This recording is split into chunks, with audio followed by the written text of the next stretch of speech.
Bismillahirrahmanirrahim. Assalamualaikum warahmatullahi wabarakatuh. Subhanallah wa bihamdi, subhanallahil azim. Adada khalqihi wa ridha nafsihi wa zinata arsyihi wa midada kalimatihi. Asyhadu an la ilaha illallah wa asyhadu anna Muhammadar Rasulullah. Allahumma shalli ala Sayyidina Muhammad. Assalamualaikum ya Rasulullah sallallahu alaihi wasallam wa ala alihi wa ashabihi wa man tabi'ahum bi ihsan ila yaumiddin.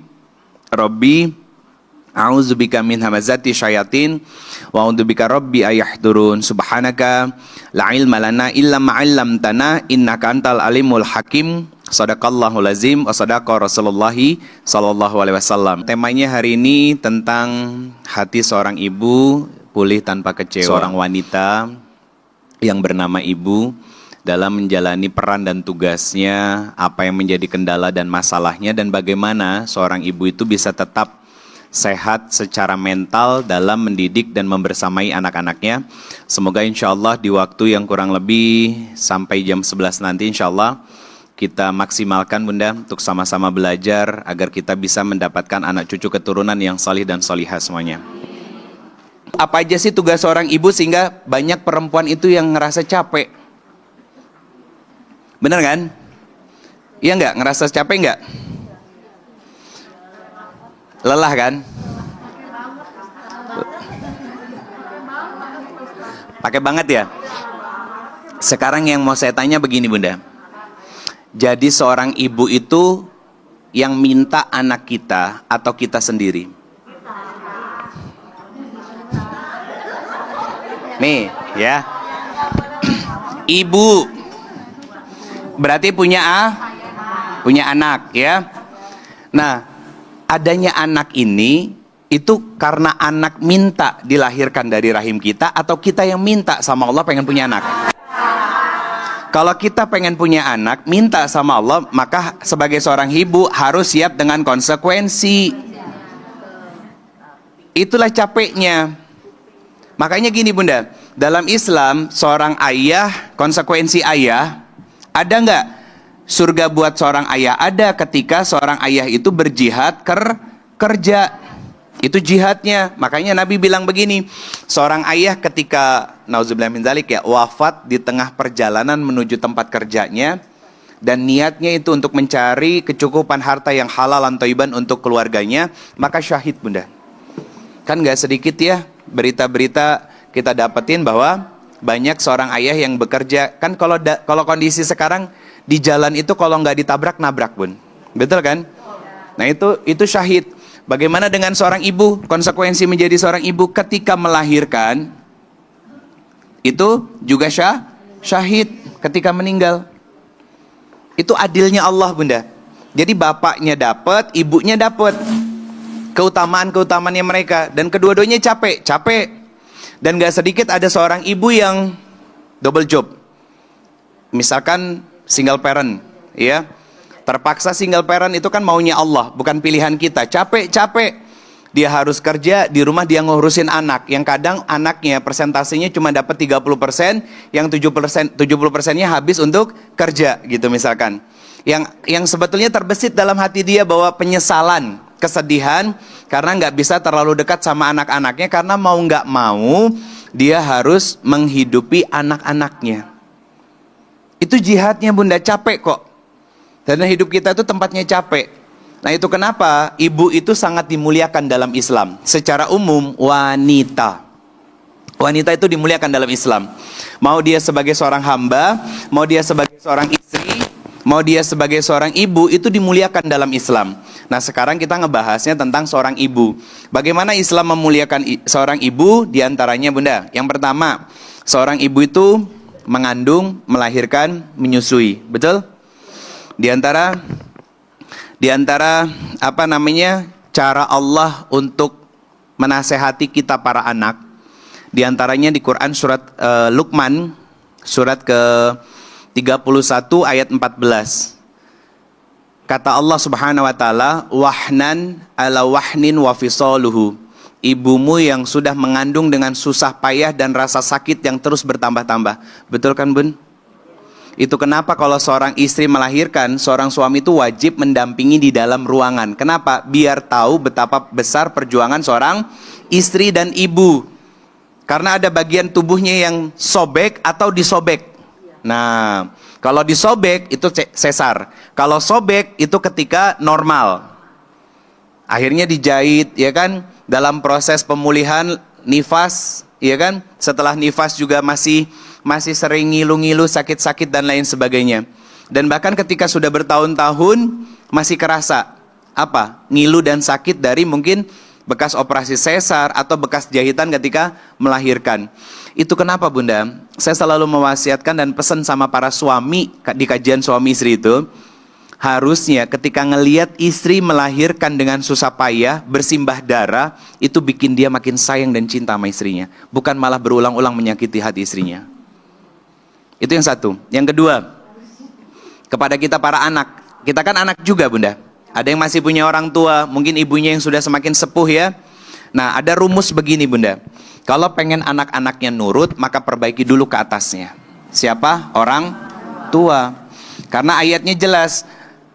Apa ayatnya? Wabil walidaini ihsana. Berbuat baiklah kepada orang tua, maka nanti anak-anakmu akan berbuat baik kepada dirimu. Nah, kalau orang kaum urban yang tinggal di perkotaan besar, kebanyakan ketika mereka sibuk dengan pekerjaan, dengan bisnis, dengan aktivitasnya, nggak sedikit yang menitipkan orang tuanya kepada panti asuhan. Ya, panti asuhan, panti jompo. Panti asuhan membuat anak-anak yatim piatu ya, salah. Panti jompo. Ini Bunda meni apal sudah pada jompo? Enggak, maksudnya kok lebih hafal daripada saya gitu kan. Takutnya udah ngambil nomor gitu kan untuk daftar gitu.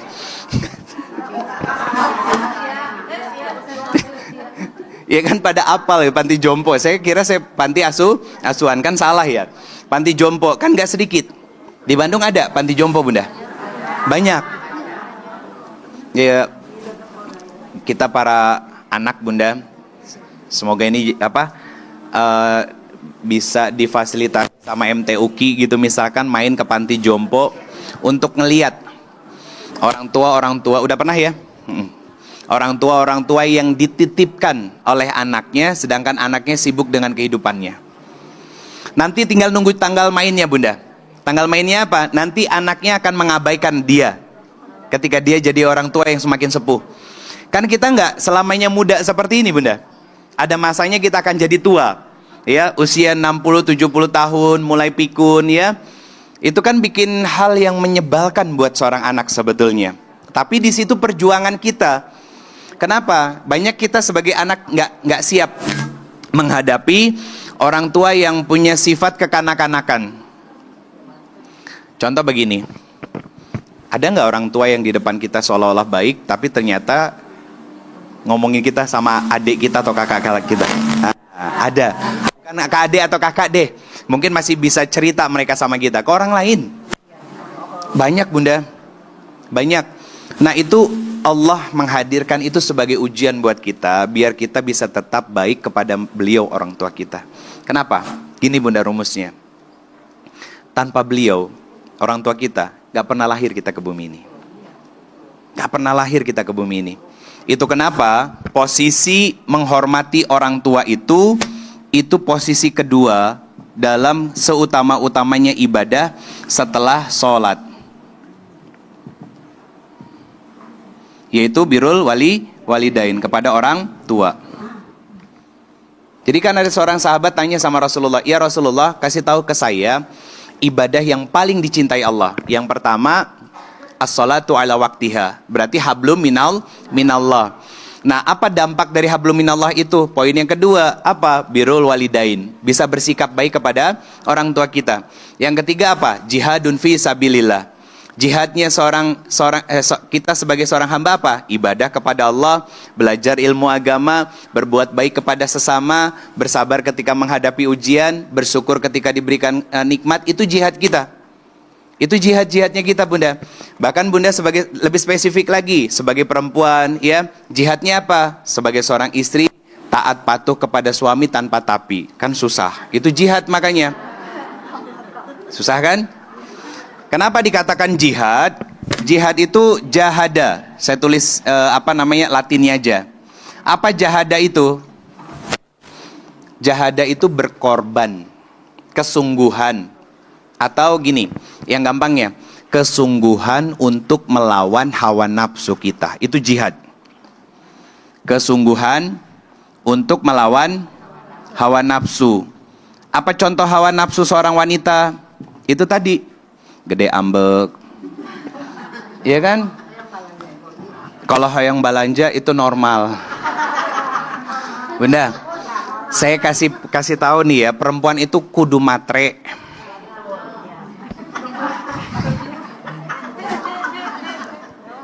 Kan gak jadi tuh mau nulis apa kan? Kenapa perempuan itu harus matre? Biar suaminya kerja keras. Karena nggak ada ceritanya yang namanya perempuan itu boros. Nggak ada. Kan pernah saya bahas di pertemuan kedua di sini. Nggak ada yang namanya perempuan boros. Kenapa perempuan itu terlihat boros? Dia lagi mencari validasi di luar rumah. Betul Bunda. Saya laki-laki loh, tapi saya bisa menilai. Perempuan itu nggak ada yang boros. Perempuan itu cermat. Sok belanja, ya kan? Beli sayur di toko satu 5.800, ke sebelah digigiran nak. 6.300 balik deui da. Padahal beda 500 perak. Itu perempuan. Sok. Yang satu punya Lazada, yang satu punya Shopee. Di Shopee barangnya sama, lebih murah. Check outnya di Shopee. Padahal lihat-lihatnya di Lazada, misalkan gitu. Itu perempuan. Dia cermat. Perempuan yang boros itu dia lagi cari validasi, Bunda. Punten.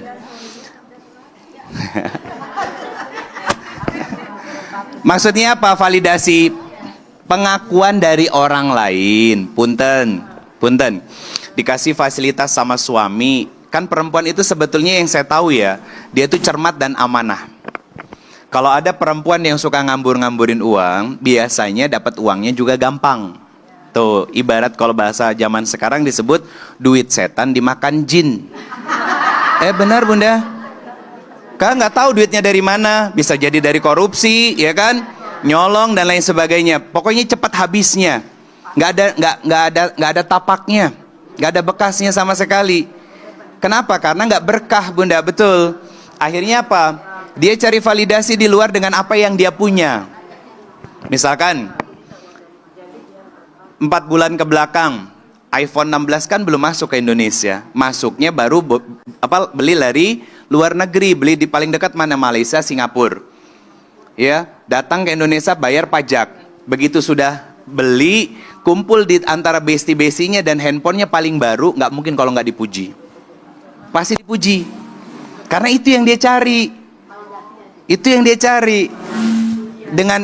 Dengan apa? Validasi ini dengan bungkus yang namanya self love.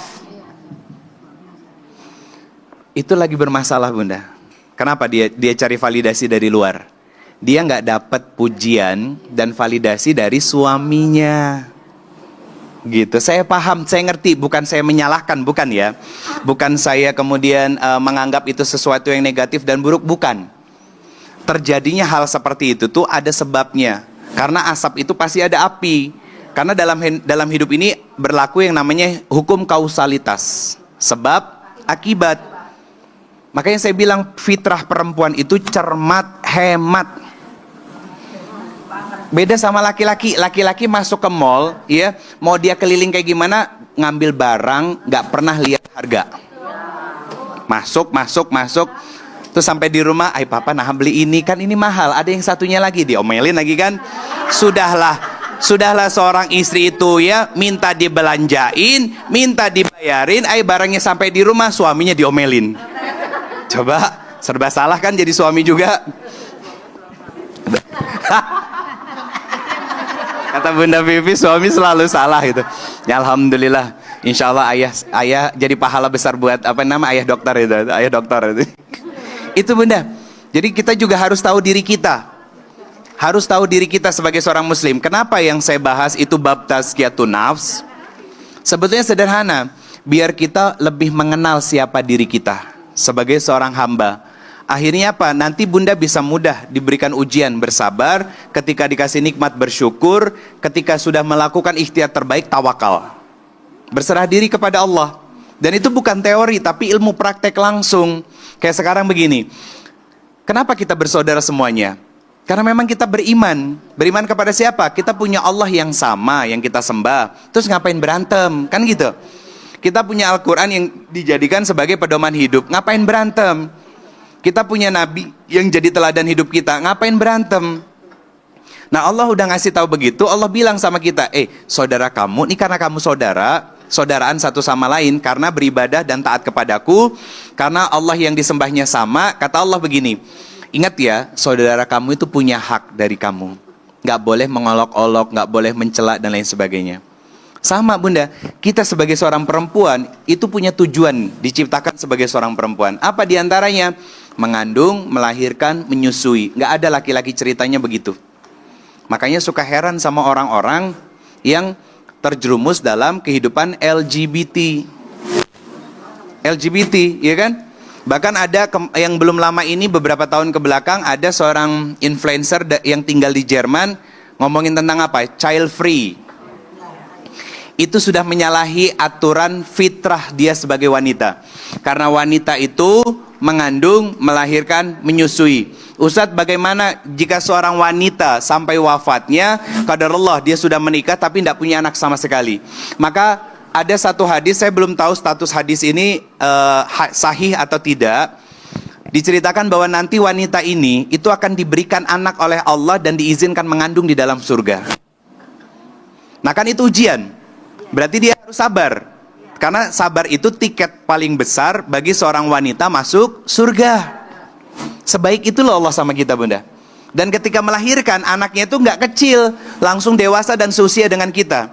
Karena semua penghuni surga usianya 30 sampai 33 tahun. Usia primanya bunda dulu kan? Ya, iya. Kalau sekarang kan bangun dikit, aduh gitu kan gitu. Aduh, serba adu-aduhan kan ya. Udah memakan segala, olahraga tara gitu kan. Aduh. Lanjut ya bun. Lanjut. Yang poin kedua. Apa tugas seorang ibu? Mendidik anak sejak dini. Sejak dini itu bukan sejak lahir, tapi sejak dalam kandungan. Apa yang dilakukan oleh seorang ibu? Nah, seorang ibu itu kan paling dekat dengan anak. Selama 9 bulan anak itu ada dalam rahimnya seorang ibu. Maka seorang ibu itu harus dekat dengan Allah ketika mengandung dan bahkan sebelum hamil. Kenapa? Biar terjaga apanya? Emosinya. Karena sakit, luka dan kecewa yang dirasakan seorang ibu itu energinya masuk ke dalam perasaan anak. Lihat bunda, pernah lihat anak kecil yang masih kecil tantrum, ngambek, marah-marah, nangis, guling-guling gitu ya? Itu adalah hasil dari transferan emosi yang dipendam dan dirasa oleh ibunya ketika ibunya sedang mengandung dia. Nah ini nggak ada bapak-bapak kan? Kalau ada bapak-bapak, saya pengen ngasih tahu kepada para bapak-bapak, jangan lukai hati seorang istri terlebih saat hamil. Karena itu berpengaruh nanti kepada anak-anak bunda. Ketika anaknya tanda kutip ya baong misalkan, nakal, yang disalahin ibunya. Padahal bikinnya bareng kan? Ngadonnya barengan bun gitu. Saya agak sedikit banyak herainya karena biar cenghar sayanya bunda. Masih agak lulungu soalnya ya. Kan bikinnya bareng, artinya tanggung jawabnya juga bersama. Tentang pendidikan anak nih bunda, saya punya catatannya. Rasulullah SAW bersabda, kenapa saya bilang begitu? Bahwa seorang suami itu harus menjaga mental, kesehatan mental dari seorang istri.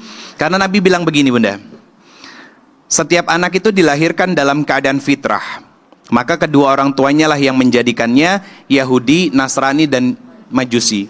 Ini bukan dari sisi religiusitasnya saja, tapi dalam sifatnya pun iya. Contoh saya ambil, kenapa yang poin pertama itu disebut Yahudi?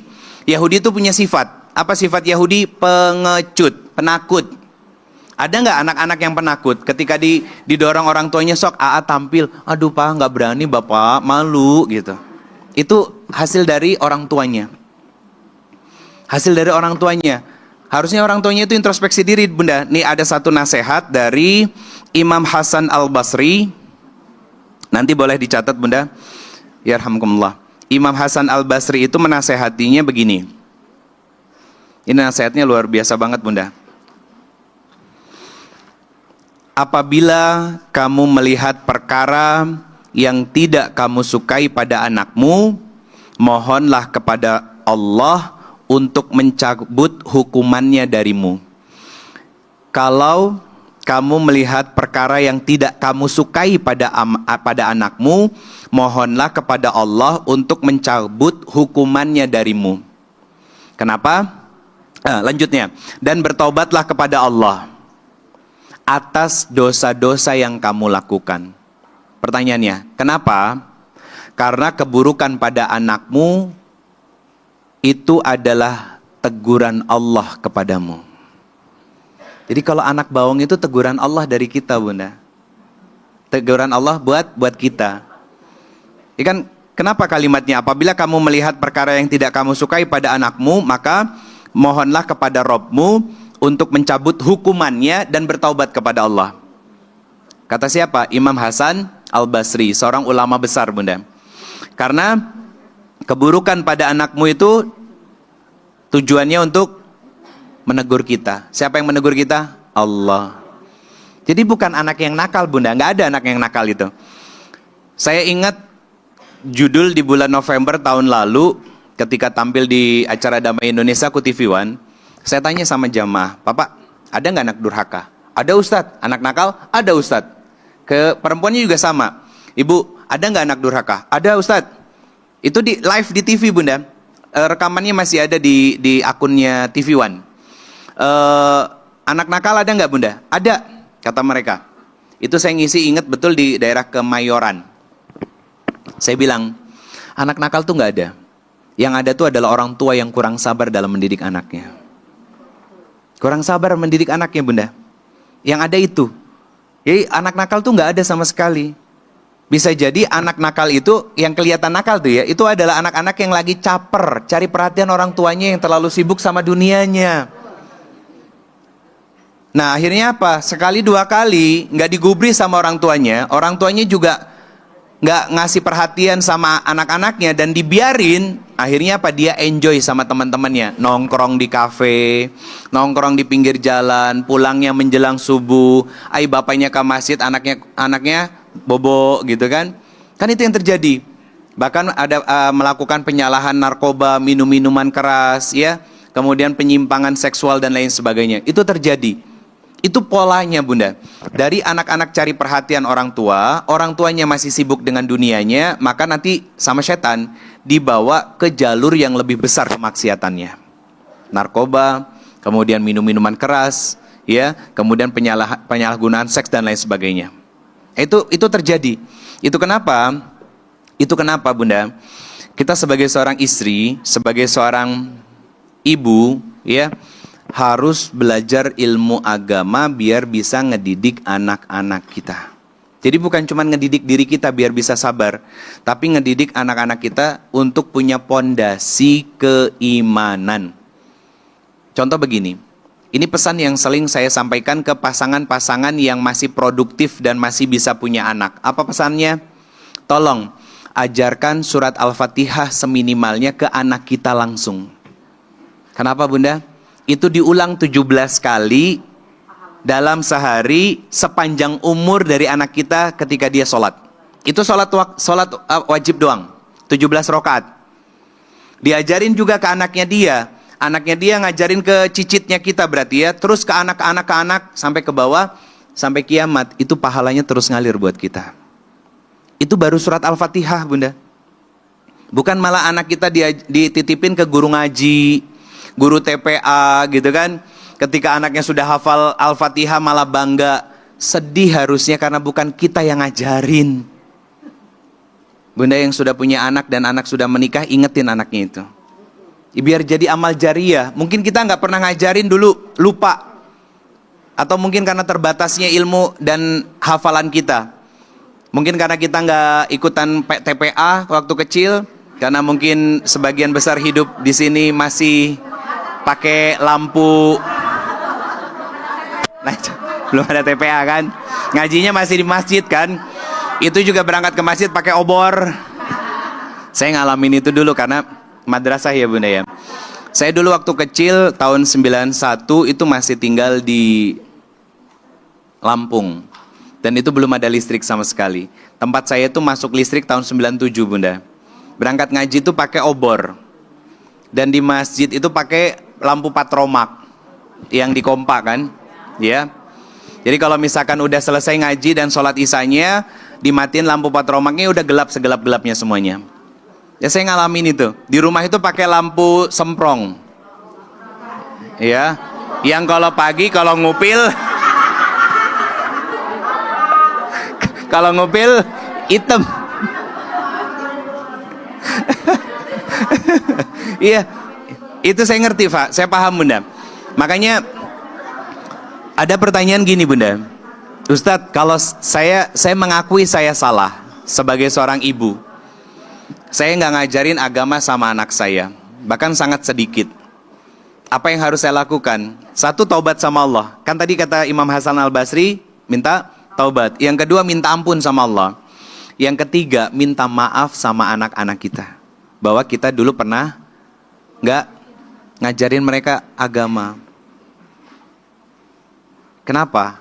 Biar mereka mau memaafkan kita dan mereka mau memperbaiki diri. Siapa mereka itu? Anak-anak kita Bunda.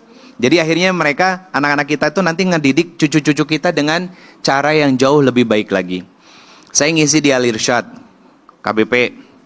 Ada ibu-ibu yang nanya begini, Ustadz, saya tuh sayang sama cucu saya. Iya Bunda, saya percaya yang namanya nenek itu sayang sama cucunya. Saya tuh bingung sama anak-anak saya dan kasihan sama cucu saya. Kenapa Bunda saya bilang gitu? Karena saya ngelihatnya itu anak saya itu kok ngedidiknya agak beda dan agak sedikit lain ya, ngedidik cucu saya. Kan saya jadi sedih dan kasihan. Takutnya nanti cucu saya ini kenapa-napa ketika dia dewasa dan besar. Apa yang harus saya lakukan dan bagaimana cara saya menasehati anak saya? Saya jawab sederhana, Bunda, cara menasehati yang paling baik adalah dengan tidak ikut campur urusan anak mendidik cucunya. Jangan ikut campur Bun, biarin aja itu dunia mereka. Karena kebanyakan gini, anak kita ngedidik cucu kita dengan cara A, tiba-tiba kitanya sebagai neneknya ikut ngerecokin, nanti cucu kita tuh jadi orang yang bingung. Maksudnya bingung gimana? Sama orang tuanya mah jangan, nggak boleh, dilarang, kabur ke neneknya. Sok. Betul kan? Diogok dengan alasan sayang. Bukan begitu cara sayang sama cucu. Cara sayang sama cucu itu ketika cucu kita datang ngadu sama kita, minta sesuatu, dia cerita nggak boleh sama mama sama papa, kita bilang, sok, AA, teteh, izin dulu sama mama sama papa. Kalau sama mama sama papa nggak boleh, nenek juga nggak berani ngasihnya, gitu. Bukan malah dikasih. Itu kesalahan kita Bunda sebagai orang tua. Itu kesalahan satu yang jadi nenek. Nih kesalahan yang kedua yang udah jadi nenek ya. Banyak ya kesalahannya. Ini Bunda, ini yang absen kesalahan itu Ridho Febri, bukan malaikat Rokit dan Atid ya. Kesalahan kedua, ketika anak perempuan kita atau anak menantu kita melahirkan, kebanyakan orang tua itu nanya mana cucu mama. Bukan meluk anaknya atau menantunya sambil ngebisikin, nak, teteh, makasih ya sudah melahirkan cucu buat mama. Betul, karena saya bilang makanya kesalahan seorang nenek tuh. Saya katakan gini, kebanyakan gini Bunda, kebanyakan para ibu-ibu itu ngedidik anaknya lupa kalau dia pernah jadi anak. Semena-mena akhirnya kan. Tahu nggak, mama itu cerewet karena sayang. Dulu beliau yang ngomong begitu waktu kecil, nggak suka dicerewetin sama emaknya. Iya kan? ketika sudah dewasa jadi ibu cerewet ke anaknya dan beralibi bahwa mama cerewet itu karena sayang. Pret lah. Liur. Beneran ibu, beneran bunda. Kita sering lupa. Nih ketika anak perempuan kita lahiran atau menantu kita lahiran, yang dicari mana? Mana cucu mama? Mana cucu papa? Kan ada di ruangan khusus ya. Apa nama ruangannya? Ruang bayi ya. Ayo sebut aja ruang bayi lah. Ketahuan, nggak ada bidan, nggak ada dokter. Iya, ruang bayi khusus ya bunda ya. Akhirnya apa? Masuk ke situ. Lihat bunda, perjuangan seorang anak melahirkan cucu buat kita, bukankah itu perjuangan kita dulu? Jadi jangan pernah mengulang kesalahan orang tua kita dalam proses pendidikan anak kita. Jangan diulang. Itu dosa. Dan itu jadi dosa jariah, bukan amal soleh jariah, bukan. Ayo kita perbaiki. Yang udah ngaji itu pasti berubah cara pandangnya. Apresiasi dulu anak atau menantu kita, dipeluk, dibisikin. Makasih ya teteh, makasih ya kak ya. Sudah mengorbankan nyawa untuk melahirkan cucu buat mama. Ini yang mama rasain dulu, ini yang mama perjuangkan dulu untuk melahirkan teteh. Misalkan gitu. Oh itu Masya Allah. Dia nangis bunda. Air matanya nangis, tapi demi Allah hatinya bahagia. Kenapa? Dapat apresiasi dari orang yang dicintai dia dan mencintai dia. Apalagi suaminya juga ngucapin begitu. Oh Masya Allah. Waras tuh jadi seorang ibu. Nah kenapa sekarang? Ya beneran bunda. Apa dampak negatif dari hal itu? Pernah dengar istilah ini? Baby blues? Itu dari situ. Rasa takut untuk punya anak lagi, ya, kebayang-bayang sakit, luka dan lain sebagainya. Dari sini bunda. Ini hasil dampaknya. Baby blues itu bukan penyakit fisik, tapi penyakit mental. Psikis bunda. Ini sakit mental. Akhirnya dia takut. Kan gak sedikit. Saya punya beberapa saudara yang saya tanya, Dek, kapan atuh ngasih adik buat abang atau buat teteh gitu? Ah ayah ntar dulu ah, yang kemarin aja sakitnya masih kebayang. Berarti kan dia sebagai seorang anak perempuan gak mendapatkan apresiasi dari kedua orang tuanya, orang tua dari suami ataupun orang tua kandung dia sendiri. Akhirnya mengalami fase yang namanya baby blues, mentalnya sakit. Itu gak mudah dan itu jihad kita loh bun. Jihad kita sebagai orang tua, jihad kita sebagai seorang nenek. Bukan hanya sebagai seorang ibu, tapi juga sebagai seorang nenek. Karena apa? Kalau misalkan putri kita diapresiasi begitu atau menantu kita diapresiasi begitu, bunda, saya katakan demi Allah bunda, dia akan tumbuh sebagai seorang anak perempuan, menantu kita atau anak perempuan kita yang bisa membesarkan anaknya yang merupakan cucu kita dengan cinta. Tapi kalau dia mentalnya luka, pasti emosinya labil. Siga saha. Yang emosinya labil siapa? Iya, iya bukan di sini bunda ya. Alhamdulillah, nggak ada. Ayo nama nuju ngaosnya gitu. Taduka di bumi mah gitu. Selanjutnya bunda. Selanjutnya peran seorang ibu yang ketiga memberikan kasih sayang dan perhatian kepada siapa? Anak-anak. Memberikan perhatian dan kasih sayang. Di surat Al-Ahqaf bunda ayat 15. Surat Al-Ahqaf ayat ke-15, Allah menyampaikan ibunya mengandungnya dengan susah payah dan melahirkannya dengan susah payah. Al-Ahqaf ayat 15. Kalau yang sebelumnya surat Luqman ayat 14, kalau yang sekarang surat Al-Ahqaf ayat 15. Apa kata Allah? Ibunya sudah mengandung dengan susah payah dan melahirkannya dengan susah payah. Susah kan bun? Dan sakit yang paling sakit yang dialami seorang manusia itu adalah ketika seorang ibu melahirkan. Seorang ibu melahirkan. Kalau nggak salah bunda, itu lebih dari 50 patahan tulang. Itu rasa sakitnya itu. Akumulasi dari lebih dari 58 apa berapa gitu ya patahan tulang. Itu yang dialami rasa sakit dari seorang ibu yang melahirkan. yang normal, ya, lahir yang normal. Ini rata-rata kan ibu-ibu yang hadir di sini tuh kebanyakan yang saya yakin normal. Karena sesar itu bisnis kekinian. Bisa normal dipaksa sesar. Kenapa? Ada cuannya Bunda. Dan uangnya itu lebih besar.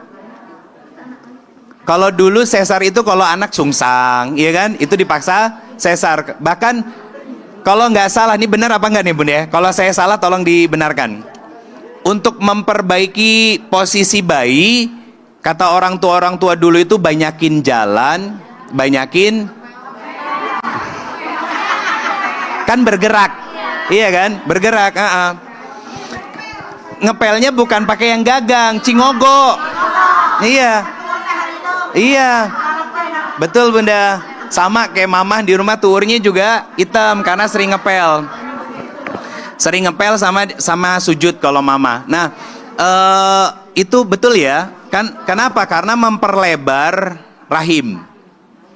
Akhirnya apa? Posisi kepalanya ke bawah karena rahimnya lebar. Sehingga nanti dalam proses melahirkannya juga jauh lebih mudah. Kenapa? Karena rahimnya lebih elastis. Dan tempat untuk keluar kepala anaknya itu juga lebih elastis. Jadi bukan hanya sekedar tidur. Saya laki-laki walaupun gak ngerti, tapi saya pelajari Bunda. Kenapa? Saya punya istri perempuan soalnya gitu. Biar apa? Biar makin sayang sama istri. Keempat Bunda. Keempat, menjadi teladan dan dalam ibadah dan akhlak. Jadi ibu itu harus jadi teladan dalam ibadah dan akhlak. Harus jadi teladan Bunda.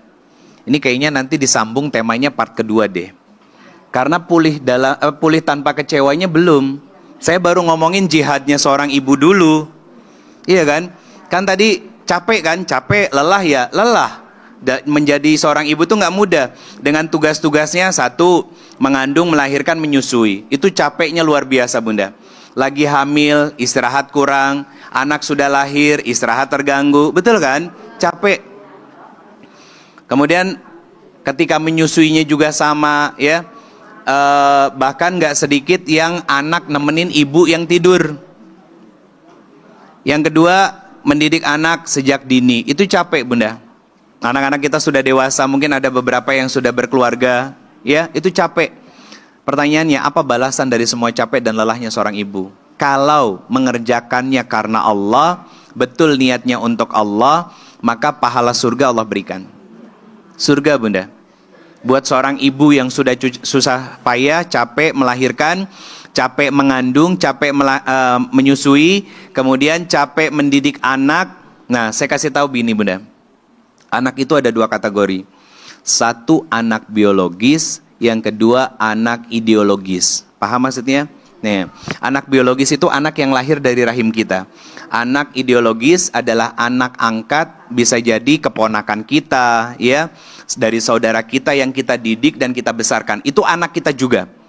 Ustadz, nanti kalau saya wafat doanya mereka sampai nggak ke kita? Sampai. Asalkan kita nyaah sama mereka, sayang sama mereka, itu jadi pahala jariah buat kita. Jadi anak itu ada dua macamnya, anak biologis dan anak ideologis. Anak kandung sama anak angkat. Bunda, mungkin ada yang aktivitas sama majelis taim lainnya, misalkan selain ngaji di MTUK ini, misalkan gabung sama majelis talim yang lain, bunda-bunda datang ke panti asuhan, ya, ketemu anak-anak yatim. Mereka itu anak-anak kita yang doanya juga nyampe. Walaupun anak orang dan orang tuanya siapa kita nggak tahu. Itu juga anak-anak kita. Itu masuk dalam kategori anak ideologis. Siapapun yang kita tolong, dia anak-anak, ya, kita kasih hadiah, kita kasih apapun, maka kebaikan yang dia lakukan sampai dewasa, sampai kiamat itu ngalir buat kita. Jadi orang tua itu bukan hanya orang tua kandung Bunda. Guru itu orang tua. Atasan di kantor buat anak-anak kita tuh ya, itu juga orang tua buat anak-anak kita. Atasan-atasannya dia di kantor, itu orang tua buat dia. Jadi orang tua itu bukan hanya sekedar yang melahirkan kita, bukan. Itu paradigma yang salah. Kenapa saya ketika punya teman, punya sahabat Bunda, itu saya mau memegang tangan ibunya dan mencium tangannya. yang biasanya saya nggak mau tersentuh sama perempuan. Kenapa? Saya jaga wudhu. Saya nggak mau tersentuh. Tapi kalau ibu-ibu teman saya, itu saya cium tangannya. Usianya 56 tahun, 50, 60 tahun, 70 tahun, saya cium tangannya. Kenapa? Tangan-tangan itu yang sudah membesarkan anak-anak dengan keberkahan. Terus kalau saya ibadah gimana? Ya saya tinggal wudhu lagi. Saya wudhu lagi, Bunda. Jadi kalau misalkan yang wanita secara umum, saya nggak mau bersentuhan. Kenapa? Makanya kalau lagi foto suka dipepet-pepet, Bunda punten, saya punya wudhu, baru agak melebar. Iya. Saya bukan sekali dua kali, Bunda. Lagi pengen dipoto, coba dari belakang dicubit, ih Ustadz gemes ya. Astagfirullahalazim. Itu untung lagi nggak bawa teteh gitu kan, lagi nggak bawa istri saya. Dicubit muka, dicubit tangan gitu. Ada, Bunda. Ada, bahkan ada yang pernah izin sama saya begini, Ustadz boleh nggak nyubit sedikit aja? Kok nyubit, Bunda, gitu kan? Orang mah minta foto. Iya, kebetulan anak saya lagi hamil. Berharapnya pengen kayak saya gitu kan? Saya bilang, kan bukan saya bapak dari anaknya, kan gitu. Ada aja. Akhirnya apa? Kalau gitu foto aja ya, Bunda ya, nggak usah nyubit gitu. Karena apa? Takutnya nggak bisa nyubit badan saya. Keras, Bunda. Ini keras ini. Nggak boleh sok coba, nggak boleh. Ini keras beneran. Teteh aja nggak bisa nyubitnya. Makanya teteh kalau karena nggak bisa nyubit ngapain? Ngegigit ya. Lanjut ya. Nah, selanjutnya Bunda nih. Tadi 4 ya, menjadi teladan dalam ibadah dan akhlak. Ini saya takut nggak nyampe nih ngebahas yang tentang pulih tanpa kecewa. Nanti tema bulan depan lah ya, insya Allah bulan depan. Nggak, saya lanjutin dulu pembahasannya tentang jihadnya seorang ibu. Karena ini masih ada beberapa yang mau saya sampaikan kepada para ibu-ibu ya. Terutama gini, Bunda, menjadi teladan dalam ibadah dan akhlak itu. Dalam Islam ada istilah yang namanya ummun dan abun. Ummun dan abun, dan walidun dan walidatun. Apa bedanya? Nah, ummun, abun, walidun, walidatun itu artinya sama. Ummun itu artinya ibu, abun artinya ayah, walidun artinya ayah. Walid, tahu Walid kan? Tahu filmnya Walid? Laki-laki kan? Iya. Jadi walidun itu ayah, walidatun ibu. Apa bedanya antara umun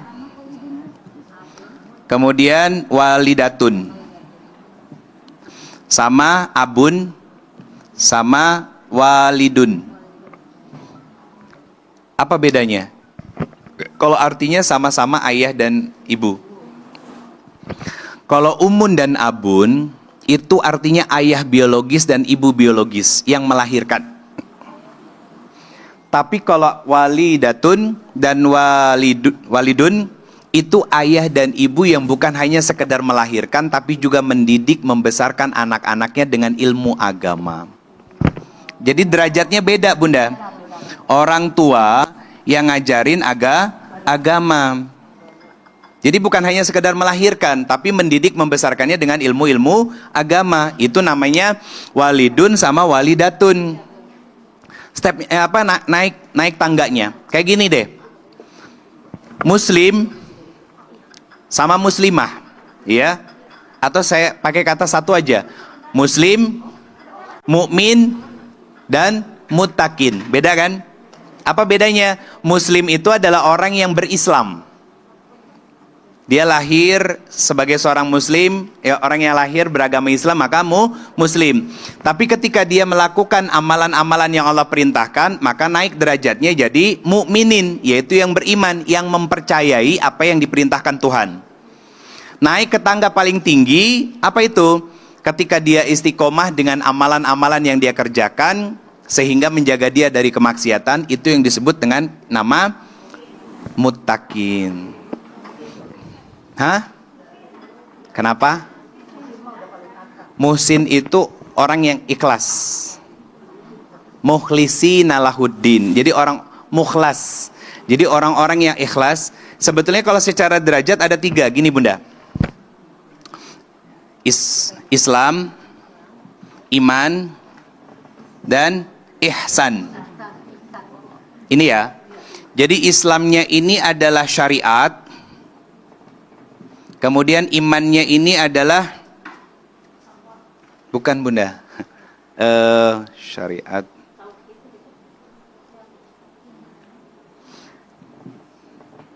Tauhid dan ihsan itu hakikat. Syariat, oh iya betul. Atau bahasa lainnya gini, Muslim, yang beriman, mukmin. Yang ihsan itu sama dengan takwa atau muttaqin. Lil muttaqina imama. Buat orang-orang yang bertakwa dan menjadi pemimpin bagi orang-orang yang bertakwa. Ini tingkatan secara umum. Kalau mukhlisin dan sejenisnya itu turunannya Bunda. Itu turunannya. Kalau secara konsep itu ada 3. Seperti Islam, iman, dan ihsan. Ihsan itu adalah sikap takwa kita kepada Allah. Artinya gini, ihsan itu kita merasa selalu dilihat dan ditatap oleh Allah dalam beraktivitas. Jadi makanya nggak mau berbuat buruk kepada orang lain. Kenapa? Saya juga nggak mau diperlakukan buruk sama orang lain. Itu ihsan. Kenapa saya sandingkan dengan kata takwa? Karena takwa itu bahasa sederhananya hati-hati dalam menjalani kehidupan. Kenapa dia hati-hati? Karena dia dilihat dan ditatap oleh Allah gitu. Dan takwa itu derajat paling tinggi setelah kita beriman. Beriman itu berarti mengamalkan amalan yang Allah perintahkan kepada kita. Kalau Islam, nah ini yang orang sering nyebut apa? Islam KTP. Ya, berislam tapi malas untuk taat kepada Allah. Nah, itu Islam KTP. Ya, kayak ada orang-orang yang bulan Ramadan pamit dari rumah sama istrinya puasa, begitu sudah siang masuk ke restoran-restoran, warteg-warteg, menjadi makhluk-makhluk berkaki tanpa kepala. Benar kan Bunda? Hilang kan kepalanya? Iya, cuman kelihatan kakinya doang. Gitu. Nah, itu Islam. Nah, karena kalau udah sampai ke iman, dia meyakini, maka perintah Allah sami'na wa ta'na. Karena mengamalkan apa yang Allah perintahkan dan dia jaga secara istiqomah, akhirnya jadi ihsan atau bertakwa. Makanya orang yang bertakwa itu bukan cuma pintar ilmu agama, tapi juga berhati-hati dalam jalan hidupnya. Hati-hati dengan lisannya, hati-hati dengan hatinya, hati-hati dengan sikapnya, hati-hati dengan perbuatannya itu. Nah, itu gambarannya Bunda. Nah, saya pengen menyampaikan begini kepada kita semuanya, bahwa ummun dan abun itu beda dengan walidun dan walidatun. Kalau walidatun dan walidun itu orang tua yang melahirkan sekaligus mengajarkan agama kepada anak-anak kita. Gak semua orang tua itu menjadi walid dan walidatun. Gak semuanya Bunda. Nah, itu kenapa saya pengen menyampaikan gini. Ini menjadi perenungan buat kita. Apa perenungannya? Yang pertama, apakah kita sudah menjadi walidun dan walidatun di dalam rumah buat anak-anak kita? Karena itu nanti dihisab sama Allah. Jadi sebagai seorang ibu itu bukan hanya sekedar melahirkan, tapi juga mendidik. Tadi poin keempat, mendidik dan menghadirkan keteladanan dalam ibadah dan juga akhlak. Itu tugas kita. Sama suami kita sebagai ayahnya. Nah, banyak para bapak itu yang hanya sibuk cari uang dan bekerja, lupa untuk mendidik istrinya dan mendidik anak-anaknya. Sekarang saya tanya deh Bunda, kenapa majelis ilmu di Bandung lah ya, sebenarnya seluruh Indonesia, di Bandung aja, banyaknya ibu-ibu? Jawabannya sederhana. Bapaknya kelihatan soleh, iya, tapi punten, kurang ilmu agama. Akhirnya ibu-ibunya ngaji, karena ngerasa butuh. Bapaknya diajak ngaji, mah capek, sok mamah we, gitu. Iya kan?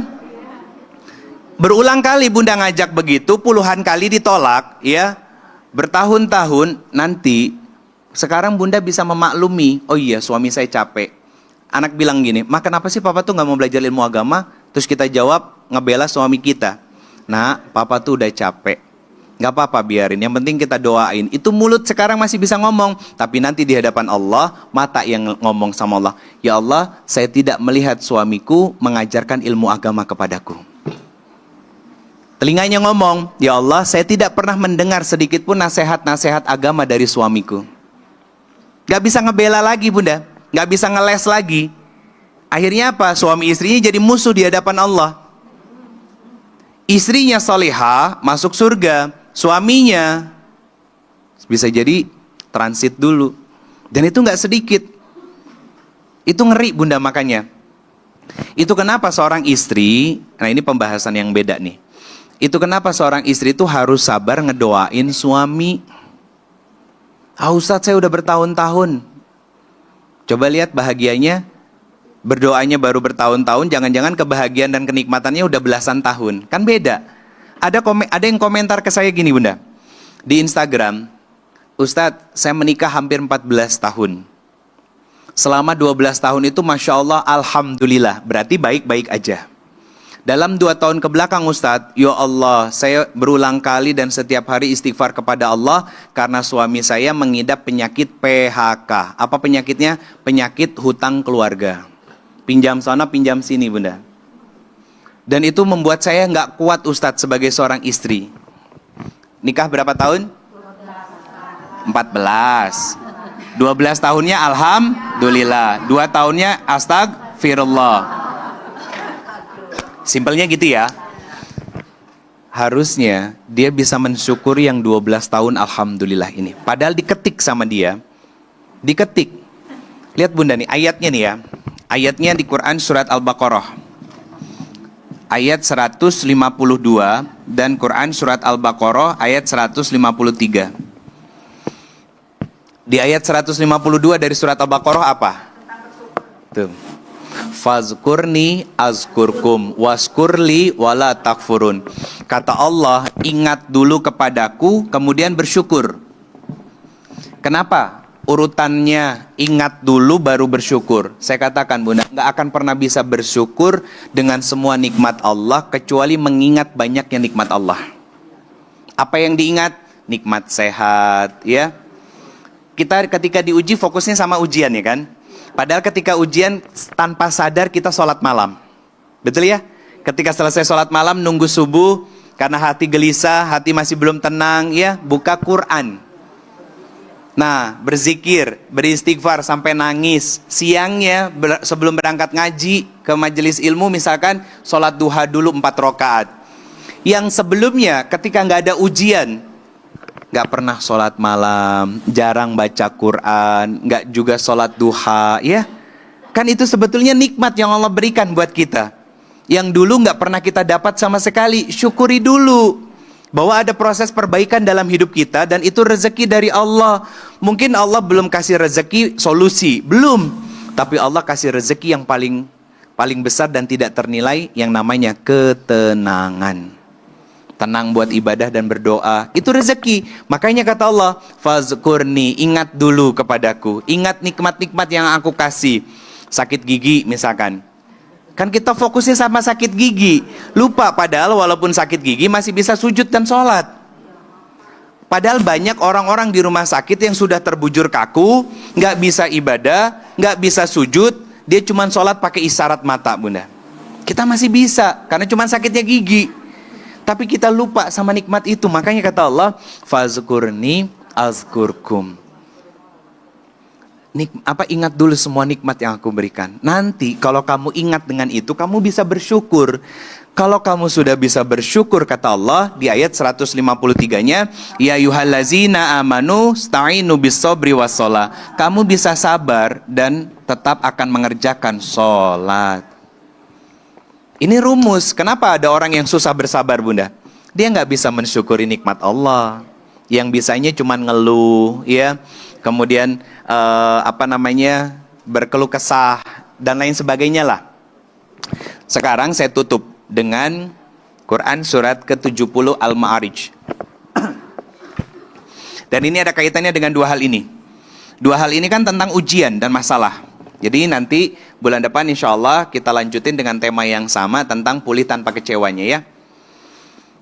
Di Quran surat ke-70 Al-Ma'arij ayat 19 sampai 23. Lihat Bunda, unik banget yang disampaikan sama Allah.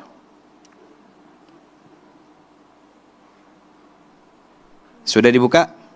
Apa kata Allah Subhanahu wa taala? 1. Sungguh manusia itu hobinya ngeluh.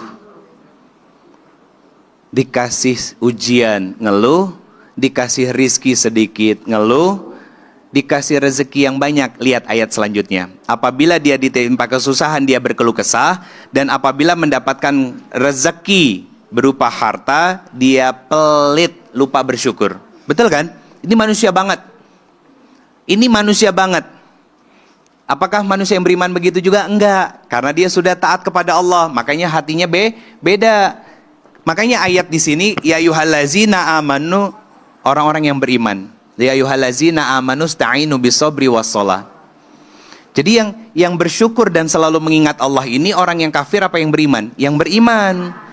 Makanya dia banyak mengingat nikmat Allah. Akhirnya dia bisa bersyukur dan Allah berikan penegasan bahwa kamu sudah beriman, maka tetaplah bersabar ketika diberikan ujian dan tetaplah sujud ketika ujian itu datang dalam hidupmu. Kenapa? Karena Allah tahu sifat manusia yang standar, manusia pada umumnya suka mengeluh ketika dikasih masalah, ya kan? Dan lupa berterima kasih lewat syukur ketika diberikan nikmat dan rezeki oleh Allah. Betul kan? Nah, lihat lanjutannya Bunda. Ayat 23 dan 22 dan 23. Apa kata Allah Subhanahu wa taala? Illal musallin, kecuali yang salat. Kenapa disebutkan oleh Allah di sini kata salat? Ingat hadis Nabi? Nabi SAW dipuji oleh Aisyah, "Ya Rasulullah, kenapa engkau capek-capek salat malam?" Kan itu salat, ibadah ya, yarhamkumullah. Itu ibadah ya. Nah, kenapa Rasulullah tetap sholat malam padahal kakinya sudah bengkak setiap malam? Apa yang dijanjikan Allah kepada Rasulullah? Tidak punya dosa, maksum, dijaminkan surga, dosanya semuanya dihapuskan oleh Allah dan diampuni. Apa jawaban Nabi? Salahkah kalau aku menjadi hamba yang bersyukur? Jadi sholat itu Bunda, itu cara kita bersyukur kepada Allah. Itu cara kita bersyukur kepada Allah. Makanya diletakkan semua anggota tubuh kita untuk sujud kepada pemilik semua nikmat, yaitu Allah. Kepala ini kan kehormatan kita. Tapi bagi kita ketika kita sholat, kita letakkan sejajar dengan tubuh-tubuh kita. Dan bahkan maaf Bunda, maaf banget, ketika kita sujud, mohon maaf ya, posisi kepala kita itu sedikit lebih rendah daripada alat untuk membuang kotoran bagian belakang. Betul nggak? Bahwa tidak ada yang lebih baik dan tidak ada keistimewaan yang diri kita kecuali sujudnya kita. Itu hikmah namanya. Oke, selama ini kan kita jaga. Kita nggak suka kepala kita dipegang sama orang, kita nggak suka kepala kita ditoyor sama orang, misalkan gitu ya. Kenapa? Karena kita menganggap kepala ini sebagai kemuliaan. Tapi ketika sujud, posisinya jauh lebih rendah daripada beberapa anggota tubuh kita yang merupakan tempat keluarnya kotoran, baik dari depan ataupun dari belakang. Itu serendah itu Bunda kita di hadapan Allah. Makanya wujud syukur kita kepada Allah. Lihat ayat 23-nya.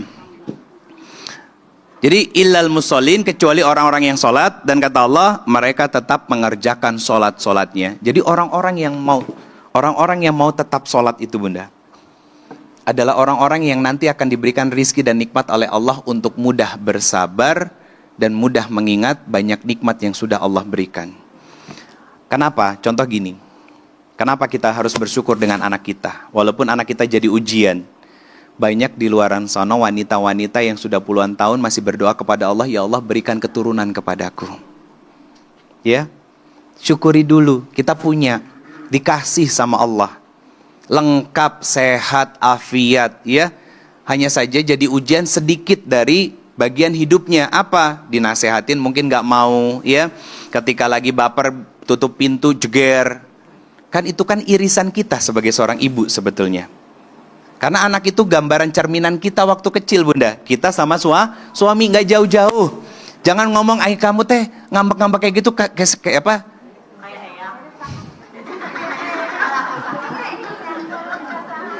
Iya, gimana Bunda bahasa Sundanya? Nurun kasaha gitu ya. Nggak mau ngaca gitu deh. Kan nggak mungkin dari orang lain gitu kan, atau anak kita ketukar di rumah sakit gitu kan, nggak mungkin. Kita sering nggak sadar diri, makanya saya bilang tadi, banyak orang tua yang lupa kalau dia pernah jadi anak. Iya, itu syukurin dulu Bunda. Kita punya suaminya pika sebelen misalkan ya cilepeng dikit gitu kan. Disyukuri. Di luaran sana banyak yang masih berdoa minta pasangan. Nggak semua ngerti cilepeng ya. Disyukuri dulu Bunda, maka nanti Bunda bisa bersabar dengan semua kekurangan pasangan. Kenapa? Gini, saya tutup dengan kalimat ini, nanti sesi tanya jawab. Di bulan depan kita ngebahas tentang luka, kecewa, sakit hati, ujian, dan bagaimana cara kita memulihkan diri kita agar tidak kecewa lagi terhadap anak-anak kita ataupun terhadap pasangan kita. Saya tutup dengan kalimat begini Bunda. Bunda, kalau salah milih baju, bisa diretur ya? Salah warna, salah ukuran, bisa ditukar. Tapi kalau salah milih pasangan, itu penyesalannya seumur hidup. Seumur hidup Bunda. Nah itu kenapa kita syukuri pasangan kita yang sekarang. Kita syukuri keberadaannya, keadaannya, dengan semua kekurangannya. Sedikit dulu Bunda. Apa sih aib suami itu? Apa sih aib suami Bun? Ayo. Sok yang suka dicurhatin ke teman. Apa aib suami? Satu, egois. Sekarang bilang pamali ya. Kalau lagi keheul mah nggak kebayang tuh pamalinya gitu ya, keluar semuanya. Satu, egois. Kedua, keras kepala. Ketiga, pengen menang sendiri. Ada yang suami yang pelit? Ya Allah, kasihan banget Bun. Bunda, kalau ada suami yang pelit, datang ke kelurahan minta surat pernyataan tidak mampu. Kan suaminya pelit. Kan serba kekurangan kan? Biar nanti dapat bansos. Dan lain sebagainya. Bunda, apa sisi baik suami? Kalau tadi malu-malu untuk ngejawab apa sisi kekurangan suami, sekarang saya pengen ngabsen apa kebaikan suami. Tuh, Masya Allah. Sabar, mau ngalah, ya. Apalagi pemaaf, suka ngasih, nggak pelit ya. Insya Allah. Kalau tadi ada yang ngomong suaminya pelit, kasihan Bunda. Nanti daftar ke MTUKI sebagai penerima sumbangan. Terus apa lagi kebaikan suami?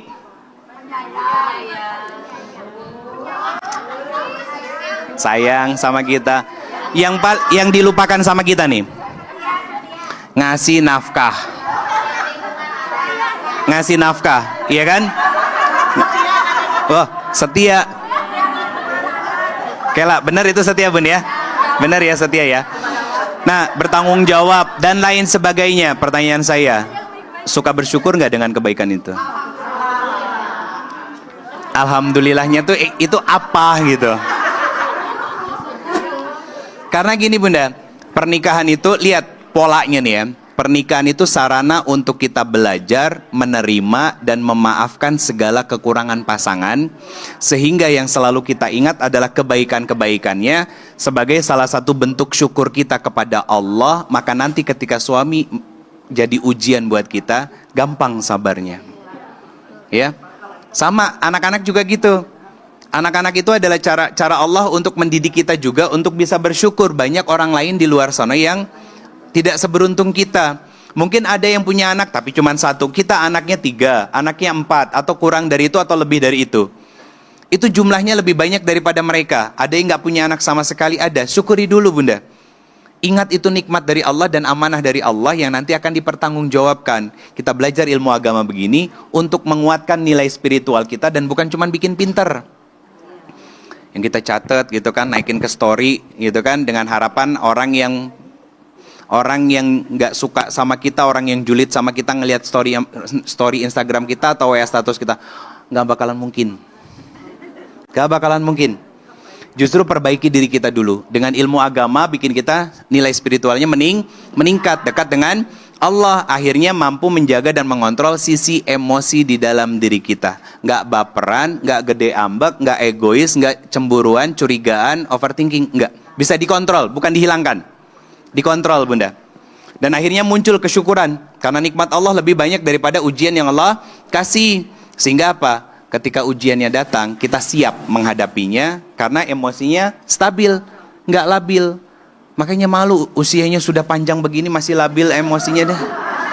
Jika budak ababil gitu ya, gede ambek gitu kan dan lain sebagainya, malu sama umur. Kudunya harusnya malu sama umur gitu kan. Kita berlatih dan melatih diri kita untuk lebih banyak bersyukur. Sok. PR dari saya, Bun. Tulis mangga.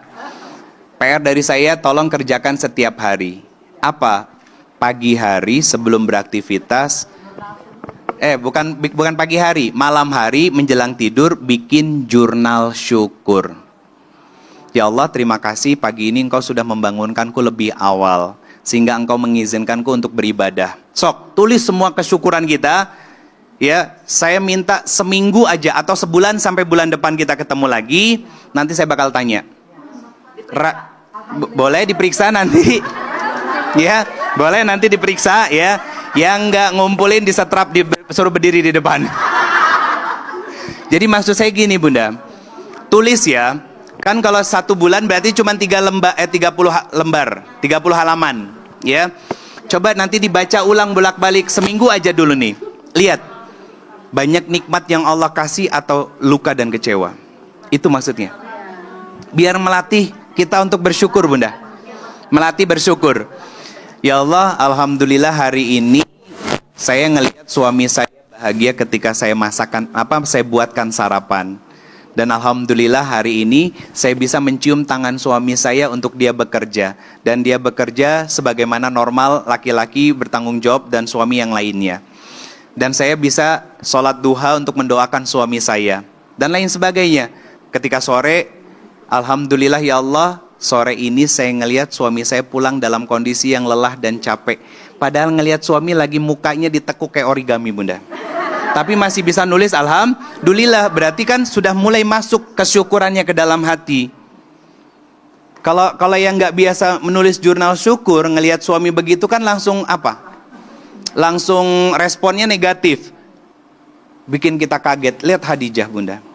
Nah, maksud saya menulis jurnal syukur itu semoga Allah karuniakan kesolehahan seorang Khadijah kepada kita, sehingga kita bisa menjadi saudara dengan Khadijah di dalam surganya Allah Subhanahu Wa Taala. Nanti insya Allah di bulan depan kita lanjutkan tentang luka, kecewa, sakit hati dan bagaimana kita pulih tanpa kecewa lagi menghadapi setiap ujian dan masalah dalam hidup kita ya, Bunda ya. Hatur nuhun, Bunda, itu yang bisa saya sampaikan tentang jihadnya seorang ibu, jihadnya seorang wanita. Semoga Allah merahmati dan menjadi kebaikan untuk kita semuanya. Ingat, apa amanah PR dari saya? Bikin jurnal syukur. Dikerjain nggak dikerjain itu urusan Bunda sama Allah. Kan amanah, iya kan? Mangga Bunda, saya kembalikan lagi ke moderator kalau ada yang ingin bertanya. Jazakumullah khairan katsir. Assalamualaikum warahmatullahi wabarakatuh.